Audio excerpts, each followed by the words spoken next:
అరకిలో బియ్యాన్ని తీసుకొని 2 సార్లు కడిగి వాటర్ నింపి పక్కన పెట్టుకోవాలి. ప్యాకెట్లో ఉన్న పచ్చి బఠానీ తీసుకోవద్దు, అవి కలర్ వేసి ఉంటుంది కాబట్టి ఇలాంటి బఠానీ తీసుకోవాలి. కప్ అంతా క్యాలీఫ్లవర్, కప్పు పన్నీర్ ముక్కలు, పెద్ద సైజ్ క్యారెట్, అరకప్పు పచ్చి బఠానీ, చిన్న కప్ అంతా బీన్స్, అరకప్ అంతా ఆలుగడ్డ ముక్కలు తీసుకోవాలి. పన్నీర్ ని ఆయిల్లో వేసి ఎర్రగవగానే బయటికి తీసి వాటర్ లో వెయ్యాలి. ఇలా వెయ్యడం వల్ల పన్నీర్ సాఫ్ట్ గా ఉంటుంది. ఆలుగడ్డ ముక్కలు వేసి లైట్ బ్రౌన్ కలర్ రాగానే బయటికి తీసేయాలి. మసులుతున్న వాటర్ లోకి క్యాలీఫ్లవర్, బీన్స్, క్యారెట్, పచ్చి బఠానీ ఇవన్నీ సగం ఉడికిన తర్వాత బయటికి తీసి బిర్యానీ చేసే బౌల్లోకి తీసుకోవాలి. ఫ్రై చేసుకున్న ఆలుగడ్డ ముక్కలు, పన్నీర్ ముక్కలు, కొత్తిమీర, పుదీనా, పచ్చిమిర్చి, కొద్దిగా పసుపు, అల్లం వెల్లుల్లి ముద్ద, తగినంత ఉప్పు, 4 టీ స్పూన్ల కారం, 1 టీ స్పూన్ ధనియాల పౌడర్, కప్ అంత పెరుగు, ఫ్రైడ్ ఆనియన్స్, ఈ బిర్యానీ మసాలాలు వేసి బాగా కలిపి పక్కనుంచాలి.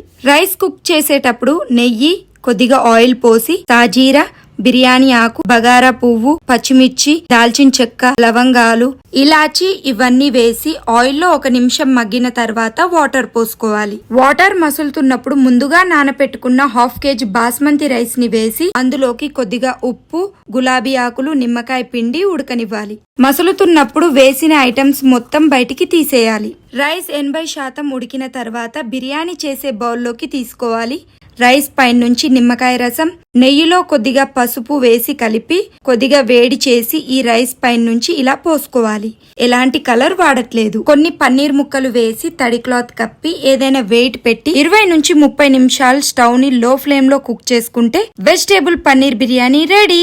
చూడండి ఫ్రెండ్స్, ఎంత కలర్ఫుల్ గా ఉందో. టేస్ట్ కూడా చాలా బాగుంటుంది. ఈ విధంగా చెయ్యండి, వెజిటేబుల్ బిర్యానీ చాలా బాగా వస్తుంది. టేస్ట్ అదిరిపోతుంది. Thank you so much.